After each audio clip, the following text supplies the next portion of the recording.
let's talk about tearing down a morale before your team ever plays a minute, okay? Kyrie made some comments on a podcast talking about how he felt like he felt like the Nets didn't need Steve Nash. He actually said he felt like the Nets didn't even need a coach. How do you feel about those comments? How do they relate to you? Like, what is Kyrie trying to say? I've never heard any more stupid comment in my life from a player. Mm-hmm. Originally, I've never heard a more stupid comment. You're telling me you don't need a coach? So what did Jordan have? Jordan didn't even want to play without a coach. What is he talking about that he didn't have a coach? Jordan said, if you fire my coach, I'm done playing. I'm retiring. Maybe he thinks he's still playing with LeBron. Coach LeBron. Huh? Coach James. Huh? But I'm like, come on, bro. Even if you think that you're still playing with Coach James, you're not. Because I'm like, they still have a coach because some coaches are going to see things on the court that players aren't going to see. Right. And he's in... Cameron? Am I even allowed to say the words I'm thinking on this podcast? Cameron, what do you think? I think it's very Kyrie-like, as in Kyrie likes to go places and tear down morale, as he did with the Boston Celtics, as he did with Cleveland before he left. I think Kyrie's a great player, but I just think that what he said was very, very, very dumb. I mean, you say that you don't need this coach, but I mean, every time I watch any sport you watch, and there's a coach involved with the sport, you always see this the coach yelling at the players, telling them what's coming at them, and telling them what they need to prepare for. So you take that out the game, you're basically playing pickup against an NBA team at that point. You know what I'm trying to say? Like, you're going in this game, no one's giving you feedback on what you're doing, but you got someone on the other side of the court that has someone telling you exactly what you're probably about to do. And, you know, you're not going to be able to win without a coach. And I feel like it's disrespectful to Steve Nash. I feel like it's disrespectful to the Nets organization. I mean, it's just Kyrie. I don't think he was thinking when he said this, and I mean, it was pretty dumb. It was pretty dumb. I think it's bad comments to say for a great like Steve Nash. I mean, a Hall of Famer. You got to think I feel like you should be honored to have somebody like this as your coach. And I say, how do you say that you don't need a coach? I think every sport, no matter what you need, they have a coach for MMA. They have a coach for, MMA. I mean, you just legit go on a cage and fight somebody. They got a coach for golf. And you think you don't need a coach for a team sport of basketball? Have you lost your mind? They got a coach for golf, man. They probably got a coach for tennis. And you want to sit here and tell me that you don't need a coach? Who gonna coach you? Come on, man. I think that Kyrie is a great example of, I mean, when I see Kyrie, I seriously see what actors look like when they leave Disney Channel. That's how I feel how Kyrie is when he left the LeBron. He just went down and he's not coming up. Let me tell you exactly who Kyrie is reminding me of. And Jordan, I know you know. I know you know who I'm finna say. That guy. A.B. A.B. He's sounding goofy. Listen, when A.B. was under Mike Tomlin kept Antonio Brown contained. None of this was happening. You know what I'm saying? He wasn't doing all that crazy stuff. He leaves Mike Tomlin, immediately starts acting stupid. Dumb. He's all over the news. This dude, Kyrie, man. He's got to remember he's not on a team with LeBron anymore. He's got to remember KD isn't in full recovery yet. Exactly. He's gonna find out real soon. He's got to remember his team got better after he left him, and he was technically every team he's been on. Every team. The Celtics. Cleveland. I don't know about Cleveland, but Cleveland. Come on, Cleveland didn't. But the does Celtics. Cleveland count, though? Does Cleveland count?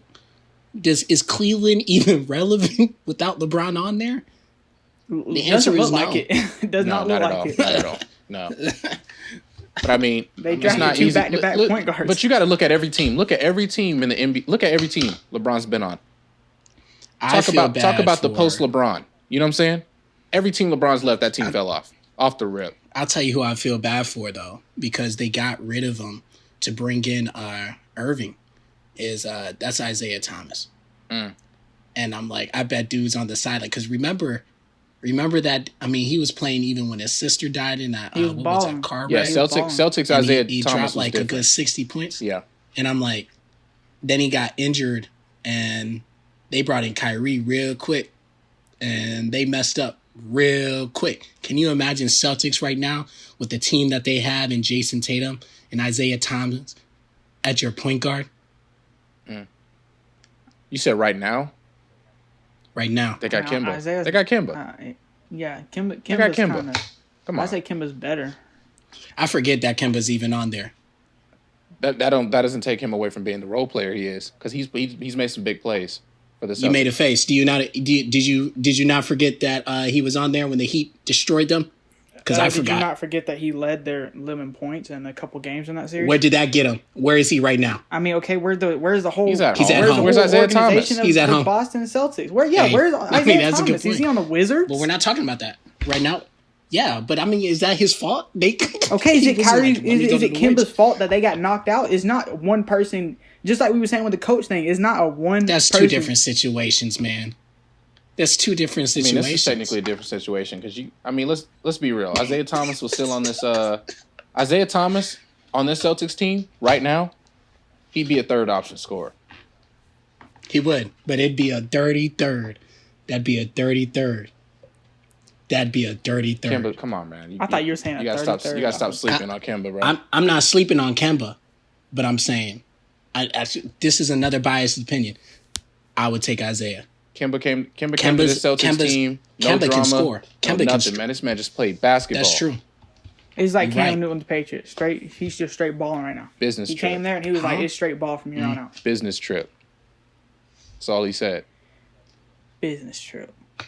I mean, okay. I mean, what about Kyrie saying he finally has a second option or whatever he was saying? He said it. Oh, what he said on KD's podcast. Yeah, he said he finally had a teammate, which was KD, who he could rely on to take final shots. And I'm guessing he's saying that because he took the GOAT shot of that 18 finals when they came back. 2016. It was 2016 when they came back and he hit that 3-pointer over I think Curry or Clay, was it? Yeah, it was Curry. Yeah, to take the lead, not to win the series though, but it was an important shot. It was to take the lead, but they still had time to play. That's what he forgets. I think that's foolish, bro. How do you say something like that? How many buzzer beaters or clutch shots did this dude LeBron hit while he was in Cleveland?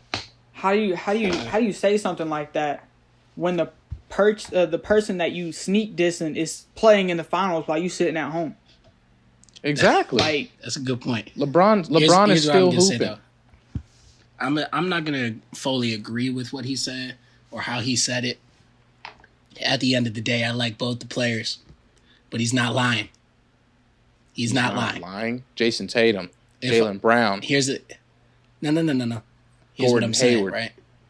If I got KD or any of those other players that you got, okay, look, I'll take KD. But KD's a better option. He shouldn't have said it. KD's a better option. KD is a better option. KD's a better option. Let's but be real. he can't say that I would take KD. But he can't say he didn't have that option because he always had that option. I mean, he's talking on a podcast, man. Like saying stuff like this, like this generation, everybody gets too sensitive. I'm like, what if he didn't even mean to take the shot? He's got a point. He's got somebody else to take the shot. He said finally, though. That's the thing, though. If he says it's got somebody who can hit a good... No, don't get me wrong. Yeah, you're right. KD, definitely the most clutch player. KD's an amazing... He's the best option out of all of them. I'd definitely rather have KD taking that final shot because he's done it twice. Isn't he on KD's podcast? Yeah, but that's still... no you don't have point to... You know what I'm saying? Finally. I just feel like... I feel like it's, I feel like it can go both ways on this one. This one, he probably shouldn't have said it that way. But at the end of the day, what he's saying isn't wrong. It's wrong. It's wrong.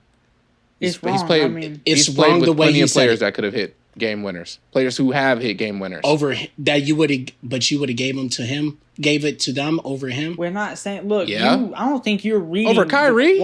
I don't think over KD. I don't think you're. No. reading, We're talking about. We're talking about Kyrie. We're talking about Kyrie. You would have gave it. If you're the listen, hear me out right now. Okay, you're the you're on the Cavaliers, and you need a final shot to win the game. It's a 3-pointer. This is right? 2016 Cavaliers. Yeah, with LeBron. Bro, we're on the Cavaliers. With LeBron Cavaliers. You telling Kyrie to shoot it? It's a 3-point shot. You need a 3-point shot. On a 3-point Yeah, shot? you telling Kyrie to shoot it over Bron? I mean, to be honest, if it was 2 points, I'm telling LeBron take it in. Okay, but this is 3 points. If it's three, I'm giving it to Kyrie. Oh my God. I thought he was about to say Kevin Love. And either way. Look. You Kevin Love. Okay, look. What? What is this man talking about, man? I thought you was about to say that. What is I thought this you was about to man? say that, man. Shut up. Anyways, look. Somebody rest in peace this man, please. You can rewind the tapes.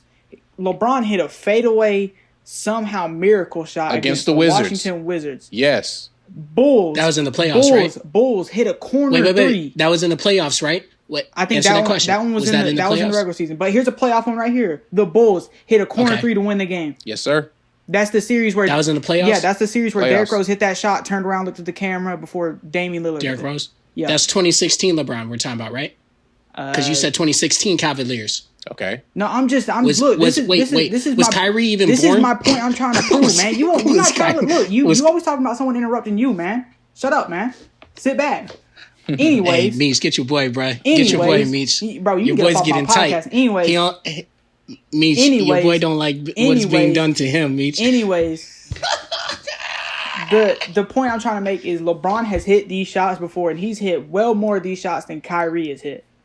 So you're gonna tell me you're gonna pass the ball and tell Kyrie to take it when you have LeBron on your team who has hit more of these shots, and he can hit the shot, and he has the ability to hit the shot just as much or even more than Kyrie. We're talking 2016 Cavaliers, right? Yeah, go ahead and give him 2016 Cavaliers. 2016, I'm giving the ball to Kyrie. 2016 LeBron, I'm giving the ball to Kyrie, just like LeBron did. I don't think the play you're talking about where he dribbled up the court and he hit it Stephen Curry. I think that was just he dribbled up the court, called an isolation, and shot that hoe. It's a good shot, but I don't think it was the right comment. You can't say you've never had a teammate who can hit clutch shots when you've played with LeBron. Come on, bro. I'm not saying that. Like I said, you said his comments were right though, but the way he said it was incorrect. But if I have KD over LeBron, I'm taking KD. Okay, the way he that's said, correct. Yeah, I agree. The way he said it, I've said it multiple times. The way he said that was incorrect. He should not have said it, especially that way, because that's disrespectful. Because he's discounting the credit for playing with the king. But I think his point is, LeBron, KD. And I feel like we can all agree on that. KD's a lot better. KD, clutch wise, yes, point. I'd rather have KD. Yeah. Clutch wise, just accuracy wise. 3-point shooting wise. Just accuracy. Game 3 back to back. Shooting wise, KD's better. Post, spin, face spin, turn around. I think the easiest way Kyrie could have said this was, it's good to be playing with a clutch player like KD, who's hit shots on me before. You could say that, or you could Marks say... don't be thinking about that, brother. You should be thinking about that. Come on, bro. You're a sports icon. You gotta watch what you say. Like, if you ask me that question, you're like, how does it feel to have KD on my team? I'd be like, it feels good to have someone that I know I could, pass it to them and they can hit that shot. It's not saying I finally have someone but it's like, it's good knowing that I do have someone that I can pass the ball to that can take that shot. Mm-hmm. It's not discrediting LeBron. It's not discrediting Tatum, Hayward, any of those Celtics players. It's not discrediting nobody. It's saying that I have someone and it feels good that I can just pass them the ball and let them do the work.